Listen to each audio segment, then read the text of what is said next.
पुराने जमाने की बात है। सुखनगर गांव में गौरी अपने 2 बेटों विक्रम और वीरू के साथ रहती थी। गौरी अक्सर बीमार रहती थी और एक दिन बीमारी की वजह से वह चल बसी। मां के जाने के बाद 2 भाइयों के पास सिर्फ विरासत रह गई। बहुत हो गया वीरू, अब तू निकल जा मेरे घर से। कितने दिन से तेरे परिवार का बोझ मैं उठा रहा हूँ। क्या तूने कभी एक पैसा कमाया? माँ की दवाई, घर का राशन, बिजली का बिल सब मैंने दिया। और ये देख, ये जमीन के कागज हैं, इस पर माँ के साइन हैं। अब तू और तेरे बच्चे यहाँ 1 मिनट भी नहीं रह सकते। भैया, ये आप क्या कह रहे हैं? इस घर में मेरा भी हिस्सा है। हम दोनों ने माँ बाप की सेवा की थी। उनकी मौत के बाद क्या यही बचा था हमारे बीच? देवर जी, हमने इस घर की जिम्मेदारियां निभाई हैं। हर कोने में हमारे पसीने की बूंदें हैं। आप मेहरबानी करके अपनी बीवी और बच्चे को यहाँ से लेकर जाइए, बस। और कुछ भी मत सुनाइए। कविता, बात खत्म करो। मैं कोई भावुक ड्रामा नहीं सुनूंगा। यह घर अब मेरा है और मैं फैसला कर चुका हूँ। भाभी, एक बार सोचिए, क्या हम इतने पराये हो गए? माँ ने तो हमेशा हमें एक परिवार ही कहा था। आज अगर वो होती तो क्या ये सब देख पाती? कविता मुंह फेर लेती है। तभी गांव के बुजुर्ग भोला काका पास आते हैं। अरे विक्रम बेटा, ये क्या कर रहा है? ये तेरा अपना खून है, भाई है। तेरी माँ की चिता की आग अभी ठंडी नहीं हुई और तू इसे घर से निकाल रहा है? भोला काका, आप अपने काम से काम रखिए। किसी के परिवार के मामले में टांग मत अड़ाइए। फिर वीरू बिना कुछ कहे अपनी पत्नी सुनैना और बेटे चिराग के साथ गांव के बाहर नदी किनारे आ जाता है। सुनो, क्यों ना हम यहीं किसी कोने में एक छोटा सा घर बना लें। जैसी जिंदगी है वैसा ही घर भी ठीक रहेगा। क्या कहते हो आप? ठीक कहती हो सुनैना। अब हमें किसी से कुछ नहीं मांगना। चलो, एक बांस की छांव में ही सही हम अपना घर खुद बनाएंगे। लेकिन सुनो, झोपड़ी पूरी करने के लिए लकड़ी चाहिए और लकड़ी काटने के लिए कुल्हाड़ी। हमारे पास तो वो भी नहीं है। तो क्या करे वीरू? रात भर ऐसे ही बैठे रहेंगे क्या? नहीं, मैं गांव जाकर कोशिश करता हूँ। शायद कोई कुल्हाड़ी दे दे और बच्चों के लिए 2 रोटियां भी। पापा, बहुत भूख लगी है। थोड़ी देर और बेटा, पापा जरूर कुछ लेकर लौटेगा। तुम्हारा पेट भी भरेगा और हमारा घर भी बनेगा। वीरू गांव की तरफ जाता है और एक लकड़हारे धीरू से जो लकड़ी काट रहा होता है कहता है, भाई, क्या ये कुल्हाड़ी मुझे कुछ देर के लिए दे सकते हो? मुझे अपने लिए एक छोटा सा घर बनाना है। घर?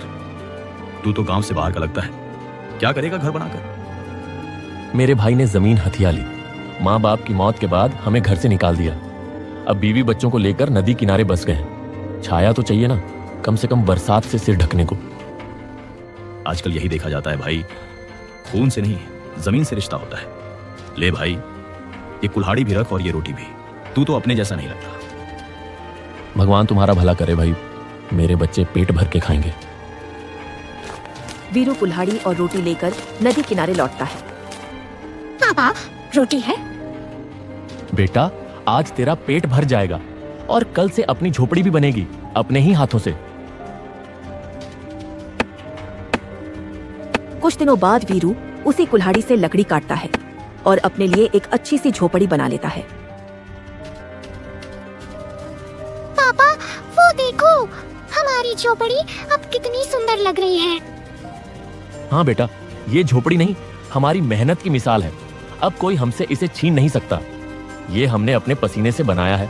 अब ये हमारा है पूरी तरह से। चलो सुनैना, अब जब घर बन गया है तो मैं गांव जाकर कोई काम ढूंढता हूँ। कुछ भी करूंगा, लेकिन रसोई का धुआं फिर से उठेगा। फिर वीरू गांव की तरफ निकल पड़ता है। भैया, कोई काम हो तो बता दो। मेरी बीवी और बच्चे कई दिनों से भूखे हैं। घर में चूल्हा तक नहीं जला। मैं मजदूरी कर लूंगा, खेत में काम भी कर लूंगा, बस कुछ मिल जाए। अरे वीरू, अभी तो सीजन भी नहीं है, काम कहाँ से दूं? जा कहीं और पूछ ले। फिर वीरू एक एक कर कई घरों में जाता है, पर कोई भी उसे काम नहीं देता। वीरू हताश आंखों में आंसू लिए लौटता है।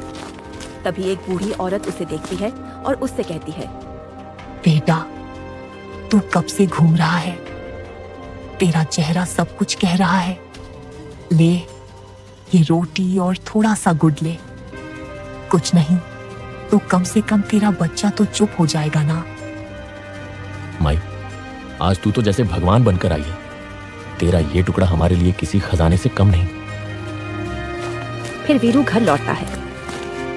ये लो सुनैना, थोड़ा सा खाना मिला है, चिराग को खिला दो, वो भूखा है। और आपने तो खुद भी कुछ नहीं खाया है। आपका चेहरा बता रहा है कि आप बहुत थक गए हैं। मुझे भूख नहीं है, बच्चों का पेट भरा रहे बस वही काफी है। मैं तो कल भी खा लूंगा। आप ऐसे क्यों हैं वीरू? इतना सहकर भी हमेशा मुस्कुरा लेते हैं। काश दुनिया में आप जैसा दिल सबको मिलता। वीरू चुपचाप पानी पीता है और सिर झुकाकर झोपड़ी के कोने में जाकर बैठ जाता है। क्या इतनी बेबस हो गई है मेरी किस्मत? हर दरवाजे पर दस्तक दी, पता नहीं कब हमारे दिन बदलेंगे, कब चिराग बिना भूखे पेट सोएगा, कब सुनैना की आंखों में सुकून लौटेगा। तभी उसकी नजर कोने में रखी कुल्हाड़ी पर जाती है। ये कुल्हाड़ी शायद यही आखिरी रास्ता है। अगर कोई काम नहीं देगा तो अब खुद अपना काम करूंगा। कहाँ जा रहे हो वीरू? अभी अभी तो लौटे हो। कुछ खा लो पहले, फिर चले जाना। सनैना, जब तक चिराग की थाली में भरपेट खाना ना हो मैं कुछ भी नहीं खा सकता। आज जंगल से लकड़ी काट कर लाऊंगा, बेचूंगा और राशन लेकर लौटूंगा। वीरू जंगल में लगातार पसीना बहा रहा था और फिर जो लकड़ियां काटता है उसे लेकर बाजार चला जाता है। लकड़ियां ले लो, लकड़ियां सूखी हैं, एकदम सस्ती हैं। ले लो भाई, ले लो। एक ग्राहक लकड़ी हाथ में लेकर देखता है। सूखी तो है पर बहुत पतली है, 10 रुपए दूंगा। भैया, मेहनत बहुत लगती है, थोड़ा और बढ़ा लो। 15 रुपए का एक गट्ठा है। देना हो तो दो, वरना और बहुत लोग बैठे हैं। वीरू मजबूरी में उस लकड़ी को 10 रुपए में बेच देता है। फिर धीरे धीरे उसकी सारी लकड़ियां बिक जाती हैं। चलो, कम है पर मेहनत से आया है। अब राशन लेकर घर जाता हूँ। चिराग के लिए आज पेट भर खाना होगा। फिर वीरू किराने की दुकान पर जाता है। भैया 1 किलो चावल दे दो और 1 किलो आटा। कमाल है वीरू, लोग तो भीख मांगते हैं पर तू तो जंगल से मेहनत लाया है। भाई, मेहनत ही तो आखिरी सहारा है। सारा राशन लेकर वीरू घर पर लौटता है। क्या हुआ वीरू? आज सारी लकड़ियां बिक गई आपकी? अरे हाँ भाग्यवान, आज तो जैसे भगवान ने खुद रास्ता बना दिया। हमारी मेहनत रंग लाई, सारी लकड़ियां बिक गईं। हाँ, पैसे थोड़े कम मिले पर इतना जरूर है कि आज हम तीनों भरपेट खा सकते हैं। चलो, ये तो बहुत अच्छी बात है। कम मिला लेकिन अपनी मेहनत से मिला। चिराग भी कितना खुश होगा। आइए आप बैठिए, मैं आप दोनों के लिए खाना बना कर लाती हूँ। बैठिए। ठीक है सुनैना, आज जो थकान है ना वो भी सुकून जैसी लग रही है। सुनैना मुस्कुराते हुए अंदर जाती है। वीरू बाहर बैठा चिराग को देखकर हल्की सी मुस्कान देता है। कुछ ही देर में सुनैना थाली में खाना परोसकर बाहर लाती है। तभी झोपड़ी के सामने तपस्वी बाबा आकर खड़े हो जाते हैं। बेटा, 2 दिन से अन्न नहीं खाया। अगर कुछ अन्न हो तो प्रभु के नाम पर दे दो। वीरू और सुनैना एक दूसरे की ओर देखते हैं। स्वामी जी, हम खुद भी 2 दिन बाद खाने बैठे हैं, पर शायद इसी में भगवान की परीक्षा हो। सुनैना आधी रोटी और थोड़ा सा चावल लेकर बाहर आती है और उन्हें तपस्वी बाबा को दे देती है। आप खाइए बाबा, पेट भर लीजिए। हमारे लिए तो हर दिन की भूख है, पर शायद आज आपकी जरूरी है। साधु भोजन खाकर उनसे कहते हैं, बेटा, तेरी सेवा और मेहनत का फल तुझे जरूर मिलेगा। आज जो तूने मुझे दिया है वो कल तुझे बहुत कुछ लौटा कर देगा। मेरा आशीर्वाद है, एक दिन यही झोपड़ी तेरी सबसे बड़ी ताकत बनेगी। वीरू और सुनैना सिर झुकाते हैं। तपस्वी बाबा रात को वहीं रुकते हैं और सुबह चले जाते हैं। कुछ दिन बाद जंगल में वीरू कुल्हाड़ी लेकर लकड़ी काट रहा होता है। तभी उसकी नजर एक लाल रंग के पत्थर पर पड़ती है। अरे ये क्या है जो इतनी तेजी से चमक रहा है? हे भगवान, ये तो कोई साधारण पत्थर नहीं लगता। नीले कमल जैसा रंग, एक अजीब सी रोशनी। ऐसे पत्थर तो कभी कभार ही मिलते हैं। वीरू पत्थर को कपड़े में लपेट कर घर पर ले आता है और उसे सुनैना को दिखाता है। सुनैना, देखो मुझे क्या मिला है जंगल में लकड़ी काटते वक्त। अरे ये कोई साधारण पत्थर नहीं है वीरू, इसमें तो कोई ऊर्जा सी महसूस हो रही है, लेकिन ये तुम्हें मिला कहाँ था? जंगल में। जैसे ही कुल्हाड़ी जमीन पर लगी, वह उछल उछल कर बाहर आ गया। मैंने सोचा इसे संभाल कर रखता हूँ, शायद किसी दिन जरूरत पड़े। तुमने बहुत ठीक किया वीरू, भगवान ने खुद तुम्हारे हाथों इसे बाहर निकलवाया है। ये कोई साधारण चीज नहीं लगता है हमारी जिंदगी बदलने वाली है। वहीं दूसरी तरफ विक्रम कुछ लोगों के साथ जुए में डूबा हुआ था। हा। आज तो किस्मत तेरे साथ है विक्रम। तू ऐसे जीतता रहा तो एक दिन पूरे गांव का मालिक बन जाएगा। जा लगा दे फिर से सारा दांव एक साथ। डरता क्यों है विक्रम?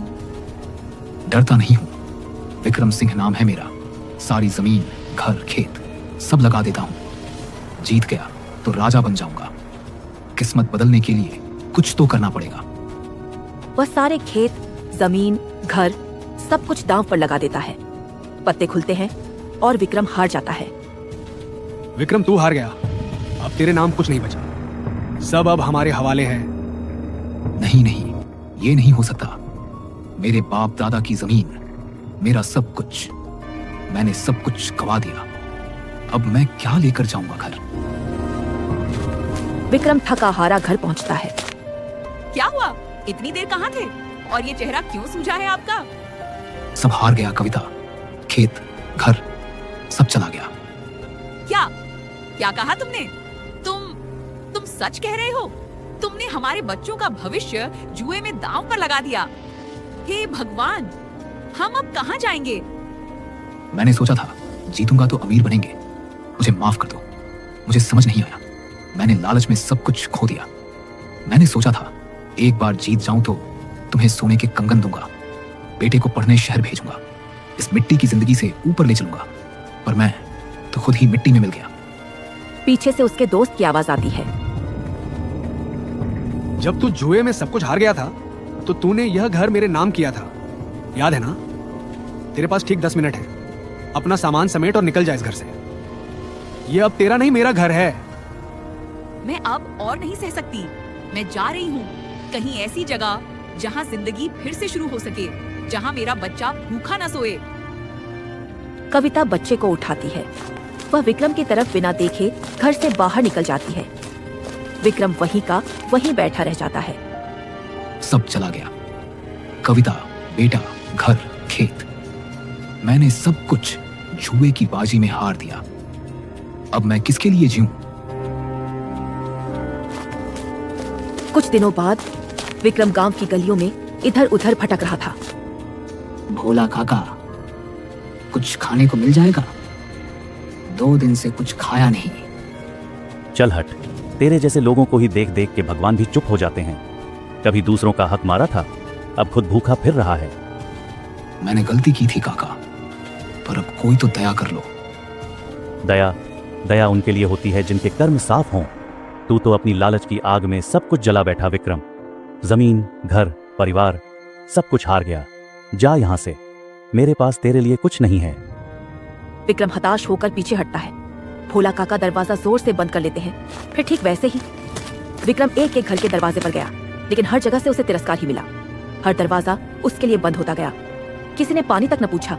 भूखा, थका और बीमार विक्रम आखिरकार गांव के बाहर एक पुराने पीपल के पेड़ के नीचे बैठ गया। अकेला, बिल्कुल अकेला।